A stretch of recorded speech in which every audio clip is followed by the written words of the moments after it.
नमस्कार साथियों, मैं कृष्णा राज सिंह और आप देख रहे हैं YouTube channel education portal Krishna. आज हम लोग इस वीडियो के माध्यम से अंक गणित का एक महत्वपूर्ण चैप्टर प्रतिशतता यानी कि परसेंटेज से जो सामान्य रूप से प्रतियोगिता परीक्षा में प्रश्न पूछे जाते हैं, यदि सामान्य विधि से उन प्रश्नों को हल करेंगे तो काफ़ी समय की बर्बादी होगी। तो उन प्रश्नों को हल करने के लिए ट्रिक मेथड से किस प्रकार से हल करेंगे जो कि समय का बचत हो, तो उसी को हम लोग सीखने का प्रयास करते हैं।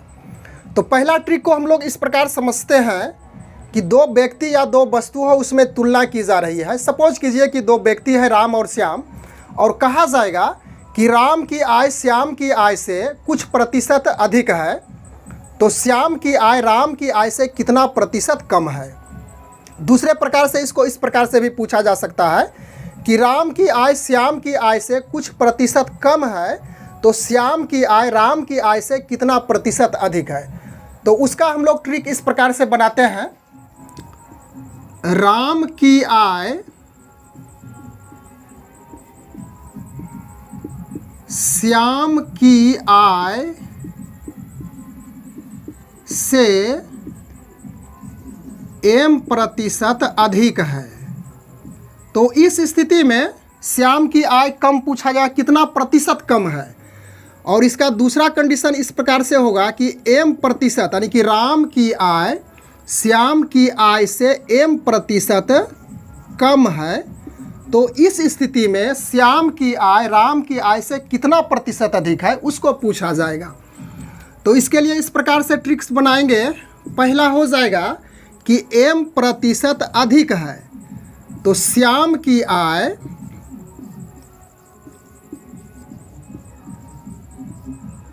प्रतिशत कमी यानी कितना कम है, कितना प्रतिशत कम है। तो इसके लिए m बटे 100 प्लस m गुना 100 करना है।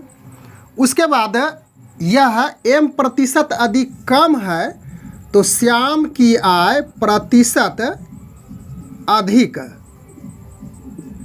कम है तो अधिक होगा और अधिक है तो कम होगा। तो जस्ट इसी सूत्र को लिखेंगे, लेकिन थोड़ी सी भिन्नता होगी। 100 प्लस m इसमें कमी में था, तो यहाँ पर 100 माइनस m कर देना है और गुना 100 से तो होगा ही। तो यह हो गया कि कमी और अधिकता निकालने का फॉर्मूला। अब इसका एक एग्जाम्पल लेते हैं, ज़्यादा स्पष्टता हो जाएगी। एक उदाहरण इस प्रकार से हम लोग समझते हैं कि राम की आय श्याम की आय से 20 प्रतिशत अधिक है, तो श्याम की आय राम की आय से कितना प्रतिशत कम है।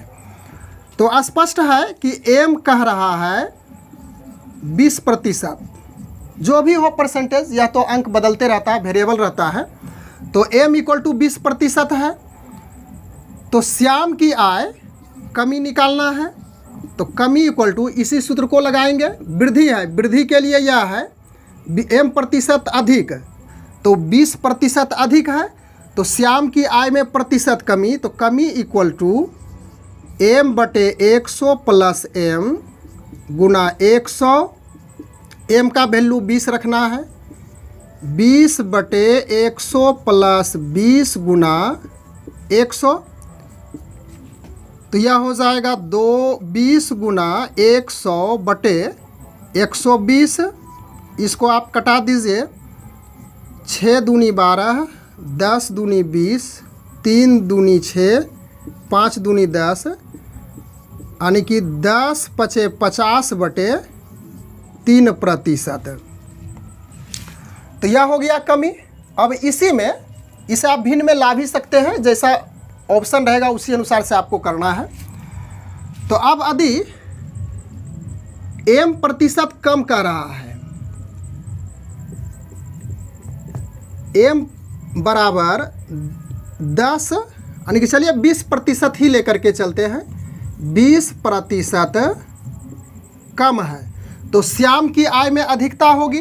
तो अधिकता के लिए यह सूत्र है, कितने प्रतिशत अधिक है। तो अधिक, प्रतिशत अधिक किसको कह सकते हैं, m बटे 100 माइनस m गुना 100, और m का मान 20 रखिए, 100 माइनस 20 गुना 100, फिर उसी प्रकार से इसको हल कीजिए। 80, 4, 25 चौके 100, यानी कि यह हो गया आपका 25% अधिक है। इसके बाद हम लोग दूसरे ट्रिक को समझेंगे, और यह ट्रिक पहले ट्रिक के ही समान है, सिर्फ हिसाब में, यानी कि जो आपसे सवाल पूछा जाएगा उसमें थोड़ी सी भिन्नता होगी, उस सवाल की भिन्नता को समझेंगे, लेकिन ट्रिक वही काम आएगा जो पहला ट्रिक था। सवाल इस प्रकार से हो सकता है कि किसी वस्तु के कीमत में m% की वृद्धि हो जाए, तो कहा जाएगा कि खपत में कितने प्रतिशत की कमी की जाए कि वृद्धि होने के बावजूद भी पूर्ववत खर्च हो। या तो फिर पूछा जा सकता है कि किसी वस्तु के कीमत में m% या तो कुछ प्रतिशत की कमी हो, तो खपत में कितने प्रतिशत की वृद्धि की जाए कि खर्च पूर्ववत रहे, यानी कि खर्च में कोई परिवर्तन ना हो। तो ट्रिक को इस प्रकार से समझ लेते हैं कि किसी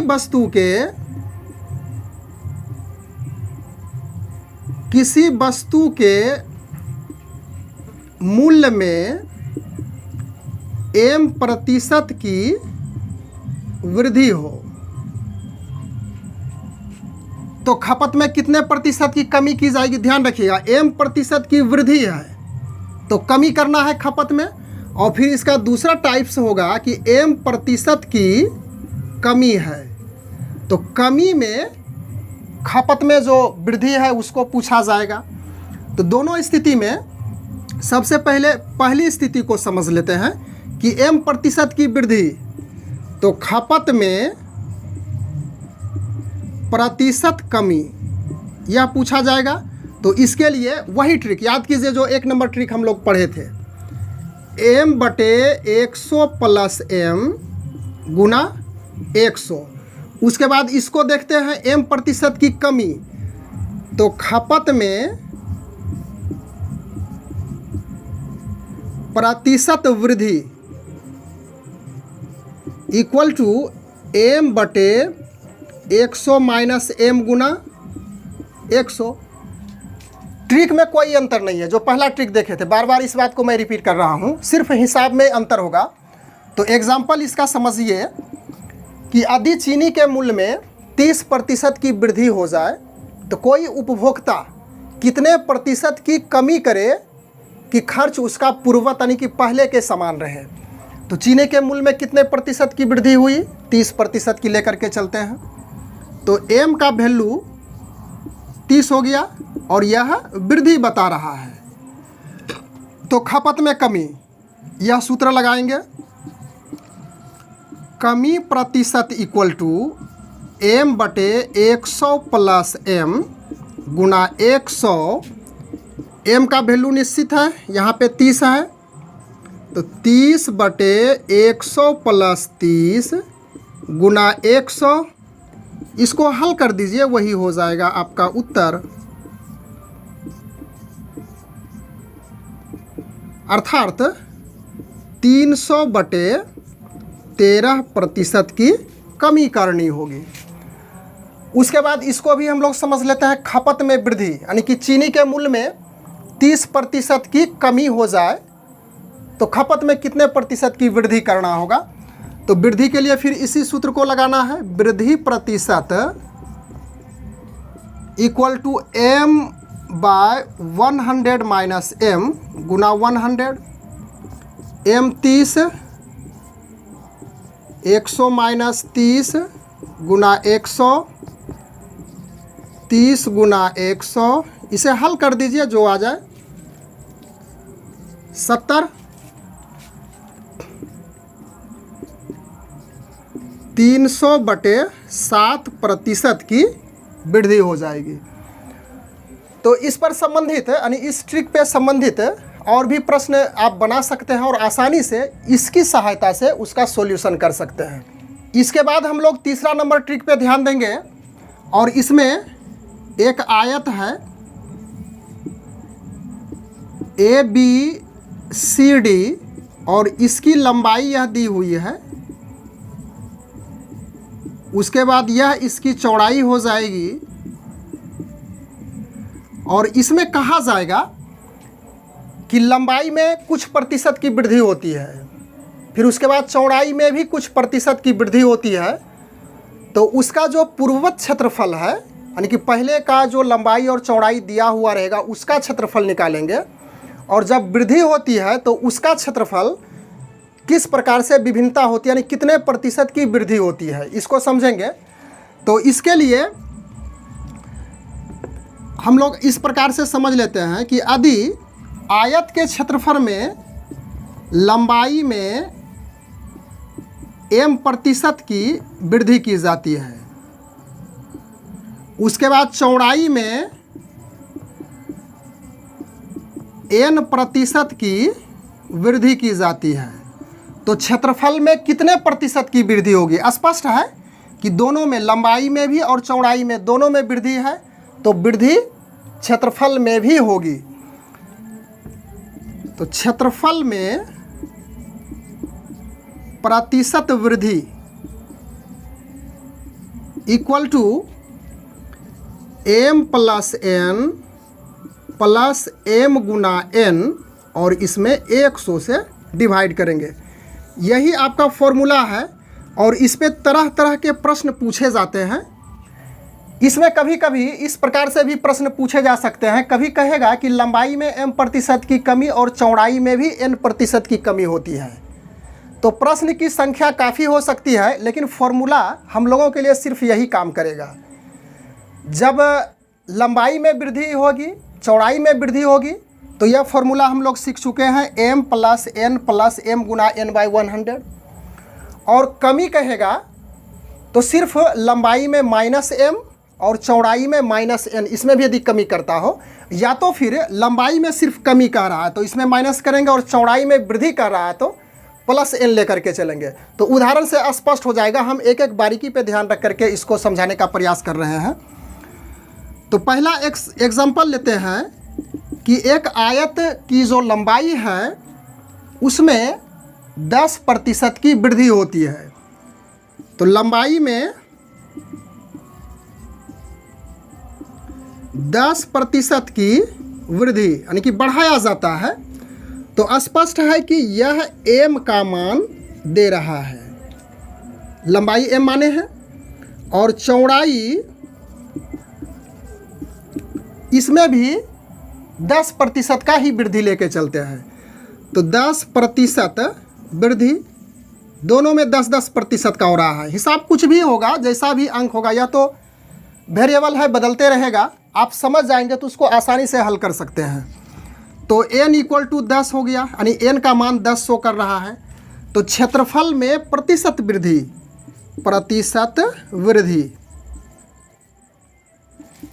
इक्वल टू, इसी सूत्र को रखिए,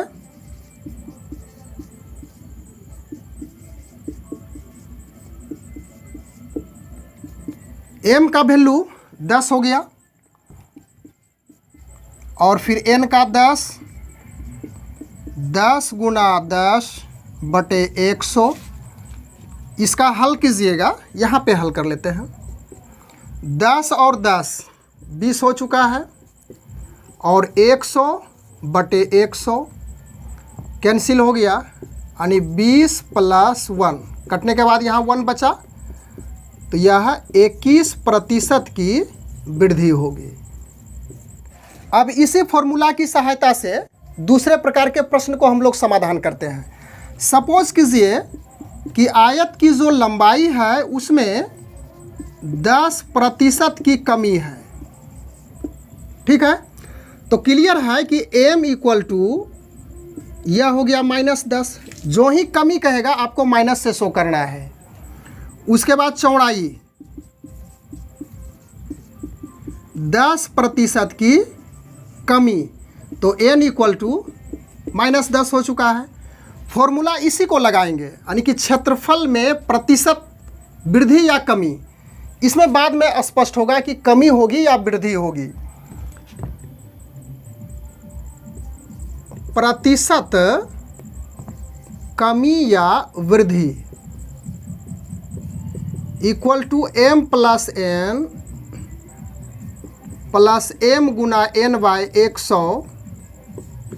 तो m क्या है? m माइनस में है तो -10, n भी माइनस में है तो -10,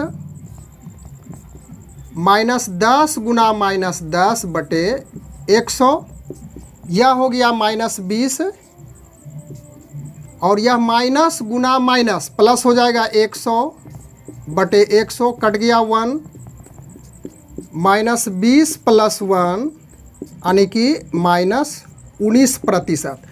तो माइनस का अर्थ है, याद रखिएगा, इसको थोड़ा सा समझ लीजिए, नोट में हम समझा देते हैं कि यदि चिन्ह निगेटिव शो करे तो इसमें हमेशा कमी होती है, और यदि यह पॉजिटिव शो करे तो इसमें वृद्धि होती है। तो क्लियर है, -19% है। इसका अर्थ हो गया कि 19% की कमी होती है क्षेत्रफल में। इसके बाद कुछ और प्रश्नों को हम लोग यहाँ पे देख लेते हैं, स्पष्टता और अधिक हो जाएगी कि आयत का जो लंबाई है उसमें हम वृद्धि करते हैं तो 10% की वृद्धि किए, ध्यान रखिएगा। तो वृद्धि हो गया तो m = 10% हो गया, यानी कि प्लस में ही होगा। चौड़ाई में 10% की कमी करते हैं तो क्षेत्रफल में क्या इसका असर पड़ेगा? तो स्पष्ट है कि n = कमी है तो -10 हो जाएगा। और फॉर्मूला लिखिए, प्रतिशत कमी या वृद्धि, इसकी स्पष्टता बाद में होती है, कमी होगी या वृद्धि।